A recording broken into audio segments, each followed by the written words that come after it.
అందరికీ నమస్కారము. యోగాలయ కార్యక్రమానికి స్వాగతం సుస్వాగతం. నేను మీ డాక్టర్ జేకే స్వప్న, యోగా థెరపిస్ట్ని. మనము యోగాలయ కార్యక్రమంలో రకరకాల ఆరోగ్య సమస్యలు, వాటిని యోగా థెరపీ, యోగా చికిత్స విధానంలో ఏ విధంగా తగ్గించుకోవచ్చు, ఎలాంటి పరిష్కార మార్గాలు ఉన్నాయి, ఇందులో ఉండే ఆసనాలు కానీ, ప్రాణాయామాలు కానీ, ముద్రలు కానీ, లేదా అనంటే క్లీనింగ్ ప్రాక్టీసెస్, ప్యూరిఫికేటరీ ప్రాక్టీస్, షట్కర్మలు, షట్క్రియలు, ఇవి మనకి ఎలా ఉపయోగపడతాయి అనేది డిస్కస్ చేసుకుంటూ వస్తున్నాము. ఇందులో భాగంగా మనము లాస్ట్ 2 ఎపిసోడ్స్లో స్పైన్, వెన్నెముక్క యొక్క డిఫరెంట్ వేరియేషన్స్ లేదా different kinds of, for example వెన్నెముక్క ఉంది, ఫార్వర్డ్ బెండింగ్ అంటే వెన్నెముకని ముందుకు వంచుట, దీనివల్ల కలిగే ప్రయోజనాలు ఏంటి, ఎలాంటి ఆసనాలు ఈ కోవలోకి వస్తాయి, అలాగే స్పైన్ బ్యాక్ అంటే బ్యాక్ బెండింగ్, వెన్నెముకని వెనక్కి వంచితే కలిగే ప్రయోజనాలు ఏంటి, దీనివల్ల కలిగే మనకి ఫిజికల్ బెనిఫిట్స్ కానీ అలాగే సైకలాజికల్ బెనిఫిట్స్ కానీ ఇవేముంటాయి, ఇవి డిస్కస్ చేసుకుంటూ వస్తున్నాము. ఇవి ఎందుకు డిస్కస్ చేయాల్సి వచ్చింది అని అంటే, మొన్న మనము యోగా థెరపీ యొక్క మెయిన్ పర్స్పెక్టివ్ అనేది చూసాము. అందులో మనం ఏమన్నాము అని అంటే, సో యోగాని మనము మన శరీరంలో శక్తి పెంచుకోవడానికి కానీ, బలాన్ని పెంచుకోవడానికి కానీ, కండరాల దృఢత్వం పెంచుకోవడానికి కానీ యోగా ప్రాక్టీసెస్ చేస్తే వాటిని శక్తి క్రమ అని చెప్పాము. అదే యోగాని చికిత్స పరంగా తీసుకుంటే, మనలో ఏదైనా ఆరోగ్య సమస్య ఉండేటప్పుడు ఆ సమస్యని మనం చికిత్సా విధానంలో కానీ యోగా ప్రాక్టీసెస్ చేస్తే వాటిని చికిత్సా క్రమ అన్నాము. సిక్నెస్ లేకుండా ఉంటే, ఏ ఆరోగ్య సమస్య లేదు కానీ ప్రొటెక్ట్ చేసుకోవాలనుకుంటున్నాము, ప్రివెంటివ్ ఆస్పెక్ట్లో చేస్తే దాన్ని మనం రక్షణ క్రమ, we are trying to protect our self, రక్షణ క్రమ అన్నాము. ఈ రక్షించుకోవాలి అంటే, if you want to protect our self అంటే ఫ్యూచర్లో నాకు ఎలాంటి ఆరోగ్య సమస్యలు రాకూడదు, నేను ఆరోగ్యంగా ఉండాలి అని అనుకున్నప్పుడు దీన్ని ప్రతిరోజు మనం ప్రాక్టీస్ చేయాలి కదా.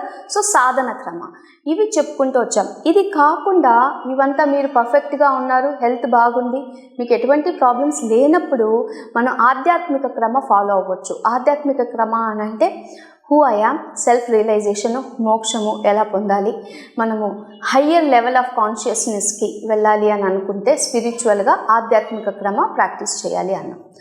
సో ఈ పర్స్పెక్టివ్లో యోగా చికిత్స విధానంలో మనము main principle yoga therapy, why it is different from yoga అనేది జనరల్గా అందరికీ చెప్తాము. గ్రూప్ ఆఫ్ పీపుల్ అంటే ఒకేసారి ఒక క్లాస్లో 100 మంది ఉండొచ్చు, 50 మంది ఉండొచ్చు, 10 మంది ఉండొచ్చు. సో మీరు ఒక క్లాస్ తీసుకునేటప్పుడు అందరూ అది చేసుకుంటూ వెళ్ళిపోతారు ఆ ఆసనాలు.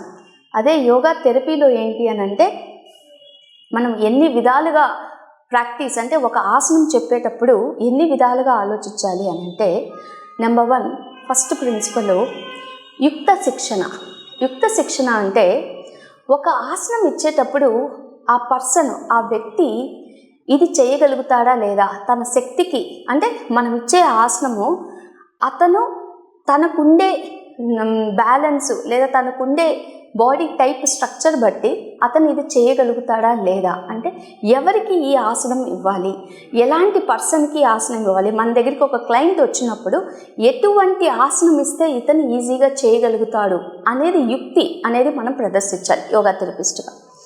రెండవది అతని యొక్క వృత్తి, అతను ఏం చేస్తూ ఉన్నాడు, అతను రన్నరా, స్విమ్మరా, బిజినెస్ పర్సనా, లేదు అనంటే ఒక ఆఫీస్కి వెళ్ళే ఆఫీస్ వర్కరా, హౌస్ వైఫా, అతని వృత్తి ఏంటి, ఆ క్లయింట్ బట్టి ఎలాంటి ఆసనాలు ఇస్తే వాళ్ళకి హెల్ప్ అవుతాయి. దేశము అనంటే వాళ్ళు ఎక్కడి నుంచి వచ్చారు, are they from this place or from the other place. మనకి కరోనా వచ్చినప్పటి నుంచి ఒక అడ్వాంటేజ్ డిసడ్వాంటేజ్ ఏంటి అని అంటే, అడ్వాంటేజ్ ఆన్లైన్లోనే యోగా క్లాసెస్ చెప్తున్నారు, మీరు ఇక్కడి నుంచి ఎవరికైనా కనెక్ట్ అవ్వచ్చు. So from India you can connect to people who are living in అమెరికాలో ఉండే వాళ్ళకి యోగా క్లాసెస్ చెప్పడం స్టార్ట్ చేస్తున్నారు. సో అక్కడ ఉండే అంటే ఇక్కడ మీరు క్లాస్ చెప్పేటప్పుడు ఒక టెంపరేచర్ ఉంటుంది, ఇక్కడ మీరు ఈ టెంపరేచర్ని బట్టి అక్కడ ఉండే వాళ్ళకి ఆసనాలు చెప్పకూడదు. సో సీజన్ బట్టి, సో ఒకటి వచ్చి దేశము, లొకేషను, ఎక్కడున్నారు, ఎలాంటి ప్రాక్టీసెస్ ఇవ్వాలి. నెక్స్ట్ కాలము, ఏ కాలంలో, సమ్మర్ సీజన్లో ఎటువంటి ఆసనాలు చేయాలి, వింటర్ సీజన్లో ఎలాంటి ఆసనాలు ఇవ్వాలి, ప్లస్ అతని యొక్క విధానం ఏంటి? సో కొంతమంది ఎక్కువగా భక్తి మార్గంలో కనెక్ట్ అవుతారు, కొంతమంది జ్ఞాన మార్గంలో కనెక్ట్ అవుతారు, కొంతమంది ధ్యాన మార్గంలో కనెక్ట్ అవుతారు. అందుకే మనకి యోగాలో 4 స్ట్రీమ్స్ ఆఫ్ యోగా అని అంటారు. భక్తి యోగా, జ్ఞాన యోగా, కర్మయోగ, హఠయోగ. సో ఈ 4 యోగాల్లో ఎటువంటి ఆస్పెక్ట్లో ఇస్తే అతనికి మనం ఇచ్చిన ఆసనము కనెక్ట్ అవుతుంది అన్నది. నెక్స్ట్ ఇంకొకటి వాళ్ళ యొక్క శరీర తత్వము అని అంటే, ఇప్పుడు ఒక యూత్ వచ్చారనుకోండి, ఫ్రమ్ 18 years to 22 years, వాళ్ళకి ఎటువంటి ఆసనం ఇవ్వాలి? భుజంగ ఆసనంలో కొద్దిగా మంచి ఫ్లెక్సిబుల్ ఉండే అంటే బాగా బ్యాక్ బెండింగ్ చేసేది, బాగా ఫార్వర్డ్ బెండింగ్ చేసేది. అదే ఒక మధ్య వయస్కుడికి వస్తే ఇదే ఆసనాన్ని వేరియేషన్ చేసి ఎలా ఇవ్వాలి? అదే ఒక ఓల్డ్ పర్సన్ అబౌవ్ 50-60 years వస్తే అదే ఆసనాన్ని ఎలా చేయించాలి? సో యోగా థెరపీ అంటే ఈ 8 ప్రిన్సిపల్, దేశము, కాలము, దేహము, వృత్తి, మార్గము, ఎటువంటి మార్గంలో ఇవ్వాలి, ప్లస్ యుక్తి ప్లస్ వృత్తి, ఇవన్నీ చూసుకుంటూ ఈ 8 ప్రిన్సిపల్స్ మీద మనం ఆసనాలు ఇవ్వాల్సి వస్తుంది. సో ఇలా ఇవ్వాలి అని అనుకునేటప్పుడు ఒక యోగా థెరపిస్ట్కి ఇన్ని విధాలుగా, సో ఒక ఆసనాన్ని నేను పర్సన్కి ఇచ్చేటప్పుడు, క్లయింట్కి కస్టమైజ్ చేసి నేను ఇచ్చేటప్పుడు ఇన్ని పాయింట్స్ నేను కన్సిడర్ చేసుకుంటూ వాళ్ళ హెల్త్ కండిషన్ని కన్సిడర్ చేస్తూ ఆసనాన్ని ఇవ్వాలి. సో ఇవన్నీ ఇవ్వాలి అని అంటే మీకు బాడీలోని ఈచ్ అండ్ ఎవ్రీ స్ట్రక్చర్ తెలిసి ఉండాలి. Other things, it's not about only yoga practices ఒక్కటే నేర్చుకుంటే సరిపోదు. సైకలాజికల్గా, ఫిజియలాజికల్గా, స్పిరిచువల్గా, సోషల్గా ఎలాంటి ఆసనాలు ఇస్తే వీళ్ళు కనెక్ట్ అవుతారు. We are not only trying to correct their physical body. మనము యోగా థెరపీలో ఇంతకు ముందరే 5 episodes మనం ఆల్రెడీ షూట్ చేస్తున్నాం. మనము పంచకోశాలు, అన్నమయ కోశము, ప్రాణమయ కోశము, మనోమయ కోశము, విజ్ఞానమయ కోశం, ఆనందమయ కోశం, 5 లేయర్స్లో మనం చికిత్స చేయాల్సి ఉంటుంది. ఒక లేయర్లో చికిత్స చేసి అది మీరు ఇప్పుడు just for example lower back పెయిన్తో ఎవరైనా వస్తున్నారు అనుకోండి, మీరు ఒక భుజంగ ఆసనము, మార్జాలాసనం ఇచ్చి వారం రోజులు చేయిస్తే ఆటోమేటిక్గా పెయిన్ ఇంటెన్స్ తగ్గిపోతుంది. వాళ్ళు ఏమనుకుంటారంటే పెయిన్ తగ్గిపోయిందని వెళ్ళిపోతారు. కానీ వాళ్ళు రెగ్యులర్గా కూర్చునే పోస్చరు, రెగ్యులర్గా నిలబడే పోస్చరు, వాళ్ళు ఏదైతే లైఫ్ స్టైల్లో ఉన్నారో అది చేంజ్ చేయలేదనుకోండి, మళ్ళీ 2 నెలల తర్వాతనో 2వ నెల వస్తాడు, ఏంటండి మీరు చెప్పిన ఆసనాలు చేస్తే బాగుంది, ఆ తర్వాత తగ్గలేదండి అంటారు. సో మనం రూట్ కాజ్ కనుక్కోవాలి. అతనికి ఆ లోయర్ బ్యాక్ పెయిన్ ఎందుకు వచ్చింది, ఏ పరిస్థితుల వల్ల వచ్చింది, సో ఆ తన లైఫ్ స్టైల్ ఎలాంటిది ఫాలో అవుతున్నాడు, అది ఐడెంటిఫై చేసి కరెక్ట్ చేయాల్సి ఉంటుంది. అది కరెక్ట్ చేయకుండా జస్ట్ ఆసనాలు చేయించేసి తగ్గిపోయిందంటే వాళ్ళకి యోగా మీద ఉండే ట్రస్టే పోతుంది. సో మెయిన్గా ప్రతి ఒక్క యోగా థెరపిస్టు ఈ మధ్యకాలంలో యోగా టీచర్నే యోగా థెరపిస్ట్గా అనుకుంటున్నారు. దాంట్లో చాలా డిఫరెన్స్ ఉంది. అందుకే నేను ఇంతగా చెప్పాల్సి వస్తుంది. ఇది ప్రజలకి, యోగా టీచర్స్ కన్నా ప్రజల్లో ఈ అవగాహన కలిగించాలనే మెయిన్ మన యోగాలయ కార్యక్రమం యొక్క ఉద్దేశము. Yoga and yoga therapy is different, very much different. ముఖ్యంగా ప్రజలు చాలా తప్పుగా అంటే వాళ్ళకి అవగాహన లేక మిస్టేక్స్ చేస్తూ ఉన్నారు. సో ఇందువల్ల మనం ఈ ప్రిన్సిపల్స్ చెప్పాము. ఇప్పుడు మన కార్యక్రమానికి వస్తే, మనం మొన్న స్పైన్, మన బాడీలో స్పైన్ చాలా ఇంపార్టెంట్. వెన్నెముక హెల్తీగా ఉంది అని అంటే బాడీ హెల్తీగా ఉన్నట్టు, మనిషి హెల్తీగా ఉన్నట్టు. వెన్నెముక ఎప్పుడైతే బెండ్ అవుతూ వెళ్ళిపోతుందో, సో యూజువలీ మీరు ముసలి వాళ్ళని చూస్తే బెండ్ అవుతూ ఉంటారు, అంటే ఇలా హంచ్డ్ బ్యాక్ ఉంటుంది, అలా ఉన్నారు అంటే వాళ్ళ ఏజ్ తగ్గిపోతూ వస్తూ ఉంది అనేది అర్థము. సో అందుకే ఎల్లప్పుడూ మనం వెన్నెముకని హెల్తీగా పెట్టుకోవడానికి ట్రై చేస్తూ ఉండాలి. సో వెన్నెముకని హెల్తీగా పెట్టుకోవాలి అని అంటే అసలు వెన్నెముక ఫంక్షనాలిటీ ఏంటి అనే విధంగా మనం ఆలోచిస్తూ, so there are 4 different functions లేదా 4 different movements of the spine. So forward bending, backward bending, అలాగే లాటరల్ బెండింగ్, అంటే సైడ్ బెండింగ్ని లాటరల్ బెండింగ్ అంటారు, twisting. These are the 4 important range of motions or the movements or the different planes of our spine. మన spine ఏదైతే ఉందో ఈ 4 విధాలుగా దీన్ని మనం మూవ్ చేసుకోవచ్చు. అందులో భాగంగా ఫార్వర్డ్ బెండింగ్ ఆల్రెడీ మనం డిస్కస్ చేశాము, బ్యాక్వర్డ్ బెండింగ్ డిస్కస్ చేశాము. ఇప్పుడు మనము ట్విస్టింగ్ గురించి డిస్కస్ చేయబోతున్నాము. ట్విస్టింగ్ అంటే ఏమీ లేదండి, వెన్నెముకని రొటేట్ చేయడము, అంటే ఇలా తిప్పడము. సో మన స్పైన్ ఏదైతే ఉందో ఇది మన స్పైన్ అని అనుకుంటే, ఈ స్పైన్ని ఫార్వర్డ్ బెండింగ్ ముందుకు వంచుతున్నాము, వెనక్కి తీసుకుని వెళ్తే బ్యాక్వర్డ్ బెండింగు. ఇదే స్పైన్ని తిప్పాము అని అనుకోండి, ట్విస్టింగ్ అని అంటారు. ఎందుకు ట్విస్టింగ్ అనేది చాలా ఇంపార్టెంట్. సో మన వెన్నెముక స్ట్రక్చర్ తీసుకుంటే ఒక ఇన్వర్టెడ్ ఎస్ షేప్లో ఉంటుంది. సో మనం కూర్చునే పొజిషను, నిలబడే పోర్షన్ కానీ కరెక్ట్గా లేకపోతే వెన్నెముక్కలో ఉండే 33 వెర్టిబ్రే ఉంటాయి, 33 డిస్క్ లాంటివి ఉంటాయి అన్నమాట. ఒకదానికొకటి ఇలా ఉంటుంది. ఈ 33 వెర్టిబ్రే ఏవైతే ఉన్నాయో ఇవి మీరు సరిగ్గా పోస్చర్ కానీ లేకుండా ఉంటే కింద కొన్ని అలాగే జాయిన్ అవ్వడానికి, అంటే కింద ఉండే ఏవైతే డిస్క్స్ ఉన్నాయో, స్పైన్ యొక్క డిస్క్స్ ఏవైతే ఉన్నాయో అవి ఒక్కొక్కసారి ఫ్యూజ్ అవ్వచ్చు. లేదు అంటే ఒకదాని మీద ఒకటి రాపిడి పడి మీకు డిస్క్ డీజనరేషన్ అవ్వచ్చు, లేదా డిస్క్ బల్జ్ అవ్వచ్చు, లేదా స్పేస్ లేనందువల్ల ఏమవుతుంది అంటే మీకు మూమెంట్, ఈ వర్టిబ్రే మధ్య స్పేస్, ఫ్రీ ఎయిర్ అనేది ఉండాలి. ఈ 33 ఏవైతే ఉన్నాయో వెన్నెముక్కలో వెన్నపూసలు, ఈ వెన్నపూసల మధ్య మూమెంట్ కూడా చాలా ఇంపార్టెంట్ అండి.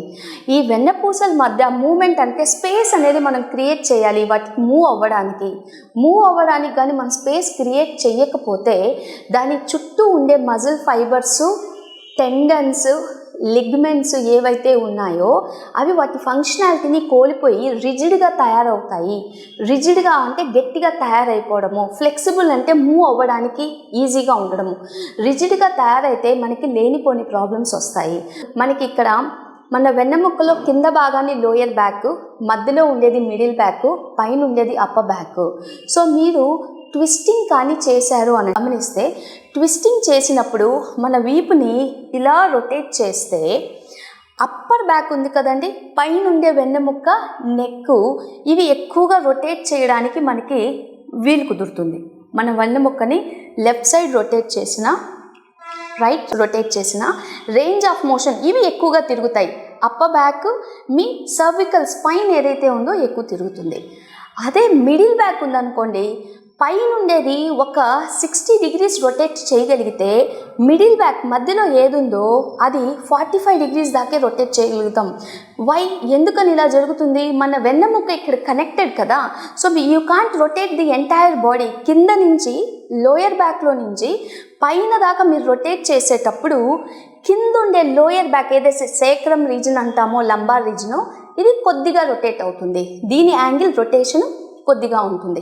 ఎప్పుడైతే మీరు ఇలా రొటేట్ చేస్తారో, బాడీని ట్విస్టింగ్ చేయగలుగుతారో, ట్విస్టింగ్ అనేది మీ వెన్నెముక్కకి రిబ్కేజ్, పక్కటెముకలు, ఇది ఊపిరితిత్తులు, ఇవి పక్కటెముకలు ఉంటాయి కదా, ఈ పక్కటెముకలు ఎప్పుడైతే మీరు తిప్పుతారో ఇక్కడ ఫ్లెక్సిబిలిటీ అనేది పెరుగుతుంది.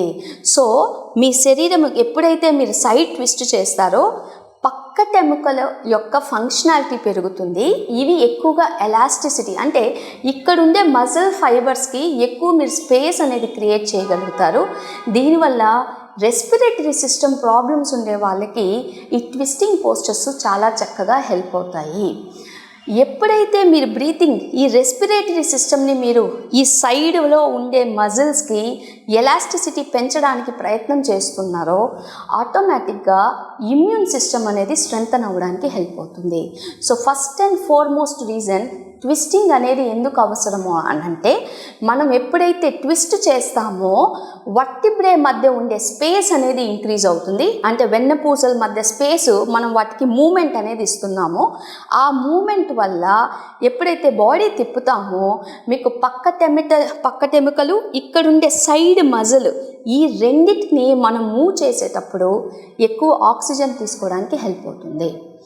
రెండవది, మనము యూజువల్గా బాగా గమనిస్తే కొన్ని ఫార్వర్డు, అంటే మనం కూర్చునే దైనందిన, అంటే ఎవ్రీడే లైఫ్ స్టైల్లో కొన్నిసార్లు మనం ఫార్వర్డ్ బెండ్ అవుతాము, బ్యాక్వర్డ్ బెండ్ అవుతాం, కానీ ట్విస్టింగ్గా ఏమీ ఎక్కువ చెయ్యం. మనం చేసే పనుల్లో బట్టలు ఉతకడం కానీ, మనము దంచే పనులు చేసి, అంటే అఫ్కోర్స్ ఇప్పుడు ఈ మధ్య అవి యూజ్ చేయట్లేదు. యూజువల్గా మనం వంట వండేటప్పుడు, లేదా జెంట్స్ ఆఫీస్లో కూర్చునేటప్పుడు, లేదా ఇంట్లో పనులు చేసేటప్పుడు, మీరు వ్యవసాయం చేసేటప్పుడు, ఇవన్నీ చేసేటప్పుడు ట్విస్టింగ్ పోస్చర్ అంత ఎక్కువగా రాదు.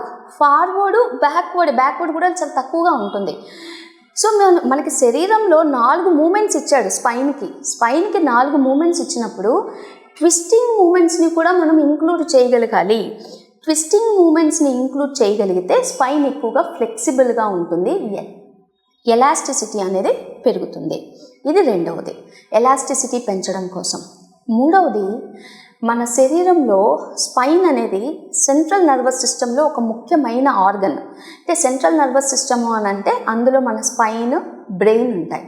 సో ఈ స్పైన్ వెన్నెముక ఏదైతే ఉందో దీని డైరెక్ట్ కనెక్షను మన బ్రెయిన్లో, మెదడుకి కనెక్ట్ అయి ఉంటుంది.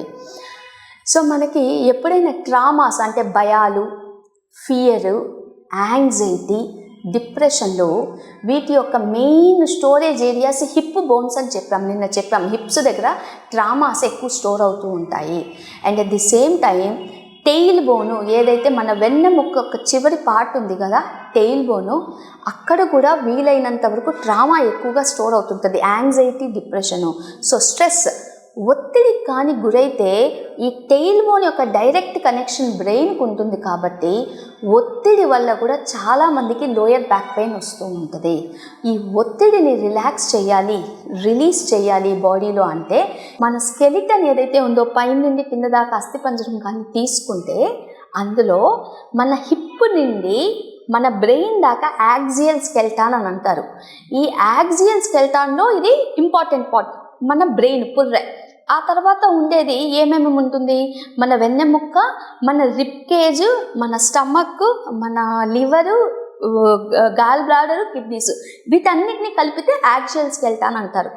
ఈ యాక్సియల్ స్కెల్టాన్లో ఈ స్పైన్కు ఉండే ట్విస్టింగ్ పోస్చర్ వల్ల ఎప్పుడైతే మీరు ఇలా రొటేషన్స్ చేస్తారో ఈ రొటేషన్స్ వల్ల స్ట్రెస్ ఎక్కడైతే ఒత్తిడి వల్ల ఏ ఆర్గన్స్ అయితే ఎఫెక్ట్ అవుతున్నాయో ఆ ఆర్గన్స్ మొత్తాన్ని కూడా మనం ఒక్కసారి అలా టచ్ చేసి వదులుతున్నాం, అలా పిండి వదులుతున్నాం. అంటే నేను చాలా క్రూడ్గా చెప్తూ ఉన్నాను, డెప్త్లోకి అయితే ఇది ఎలా జరుగుతుంది అనేది ప్రతి ఒక్క నర్వ్ గురించి కూడా ఎక్స్ప్లెయిన్ చేస్తున్నారు.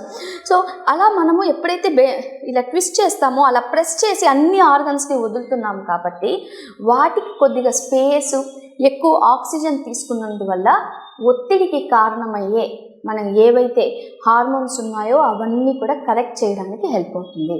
అందుకే ట్విస్టింగ్ పోస్చర్స్ చాలా ఇంపార్టెంట్. ఇంకొకటి, ఫార్వర్డ్ చూసాము, బ్యాక్వర్డ్ చూసాము. ఫార్వర్డ్ ఏం చెప్పాము, పారాసింపథెటిక్ నర్వస్ సిస్టమ్ని యాక్టివేట్ చేస్తుంది అని చెప్పాము. ముందుకు వంచినప్పుడు మన శరీరాన్ని ముందుకు వస్తే బ్రెయిన్ కామ్ అవుతుంది, బ్లడ్ ఫ్లో అనేది తల వైపుకు వెళ్తుంది. కాబట్టి మనకి మానసిక శాంతి, ఎప్పుడైతే మనము హైపర్ యాక్టివ్గా ఉంటామో అది తగ్గించుకోవడానికి, యాక్టివిటీని తగ్గించి రిలాక్సేటివ్ మోడ్లోకి వెళ్ళాలంటే ఫార్వర్డ్ బెండింగ్ చేయాలి. అలా కాకుండా మంచిగా యాక్టివ్గా ఉండాలి, మంచి పనులు చేయాలి, బాడీలో కొద్దిగా హీట్ పెంచాలి అని అనుకున్నప్పుడు బ్యాక్వర్డ్ బెండింగ్ చేయాలి. ఈ రెండు క్వైట్ ఆపోజిట్ చూడండి. అది పారాసింపథెటిక్ని యాక్టివేట్ చేస్తుంది, బ్యాక్ బెండింగ్ వచ్చి సింపథెటిక్ నర్వస్ సిస్టమ్ని యాక్టివేట్ చేస్తుంది. ఈ రెండింటిని కంట్రోల్ చేయాలి, బ్యాలెన్స్ చేయాలి అంటే ట్విస్టింగ్ పోస్చర్స్ హెల్ప్ చేస్తాయి. సో యూజువలీ మన క్లాస్ స్ట్రక్చర్స్ మీరు ఎప్పుడైనా ఆసనాలు ఇచ్చేటప్పుడు యోగా టీచర్స్గా మీరు గుర్తుపెట్టుకోవాలి. ఫస్ట్ మనము బ్యాక్ బెండింగ్స్ ఇస్తాము, ఆ తర్వాత ఫార్వర్డ్ బెండింగ్స్ ఇస్తాము, ఆ తర్వాత ట్విస్టింగ్ పోస్చర్స్ ఇస్తాము. సో యూజువల్గా ఒక అపోహ ఏంటి అని అంటే ట్విస్టింగ్ పోస్చర్స్ బాడీని డీటాక్సిఫై చేస్తుంటాయి, ట్విస్టింగ్ అంతా చేస్తే బాడీలో ఉండే చెత్త అంతా బయటకు వెళ్తుంది అని. సో డీటాక్సిఫికేషన్ అంటే ఏంటి, శరీరంలోని మలినాలను బయటికి పంపించడము. ఇన్ జనరల్గా జస్ట్ ట్విస్ట్ చేయగానే బాడీలోని మలినాలన్నీ వెళ్ళవు. ఈ ట్విస్టింగ్ పోస్చర్స్ చేసేటప్పుడు మనము ఇందాక చెప్పాము యాక్సియల్ స్కెల్టన్లో ఇవన్నీ భాగాలు కదా, అన్నీ అతుక్కొని ఉంటాయి. ఈ మన రిబ్ కేజ్ కింద ఈ ఆర్గన్స్ అన్నీ ఉన్నాయి. ఎప్పుడైతే మనం బెండింగ్ అవుతున్నామో ఒక వెన్నముక్కనే కాదు, చెస్ట్ని కూడా ఇన్వాల్వ్ చేస్తూ ఉన్నాము, డైజెస్టివ్ సిస్టమ్ని కూడా ఇన్వాల్వ్ చేస్తున్నాము. ఇది ఇన్వాల్వ్ చేయడం వల్ల మనము ఆ ఫంక్షనాలిటీ, వాటికి ఉండే పనితీరుని పెంచుతున్నాం కాబట్టి ఆటోమేటిక్గా డైజెస్టివ్, రెస్పిరేటరీ ఇవన్నీ చక్కగా ఒకదాని తర్వాత ఒకటి కరెక్ట్ అవుతూ వస్తున్నాయి. కాబట్టి బాడీలోని ఇంప్యూరిటీస్ వెళ్ళిపోవడానికి హెల్ప్ చేస్తుంది. అందుకనే ఎప్పుడు కూడా twisting postures are used for detoxification అని అంటారు. So that's the main reason. ఈ రీజన్స్ వల్ల మనం ట్విస్టింగ్ పోస్చర్స్ కంపల్సరీ చేస్తూ ఉండాలి. ఇప్పుడు ఈ ట్విస్టింగ్ పోస్చర్స్లో చాలా రకాలు ఉన్నాయి. సిట్టింగ్, కూర్చొని ట్విస్టింగ్ పోస్చర్స్ చేయొచ్చు, స్టాండింగ్లో ట్విస్టింగ్ పోస్చర్స్ చేయొచ్చు, నీలింగ్లో ట్విస్టింగ్ పోస్చర్స్ చేయొచ్చు. అడ్వాన్స్డ్ వాళ్ళు ఇన్వర్టెడ్ అంటే తల కిందులుగా కూడా శీర్షాసనంలో, సర్వాంగాసనంలో కూడా ట్విస్టింగ్ పోస్చర్స్ చేసుకోవచ్చు. ఏదేమున్నా ట్విస్టింగ్ పోస్చర్స్ని కానీ రెగ్యులర్గా మన లైఫ్ స్టైల్లో యాడ్ చేసుకుంటే, సో మీరు చికిత్సా క్రమంలో అంటే ఏదైనా ప్రాబ్లం ఉంటే, అంటే డయాబెటీస్ లాంటివి ఉంటే ట్విస్టింగ్ పోస్చర్స్ హెల్ప్ అవుతాయి.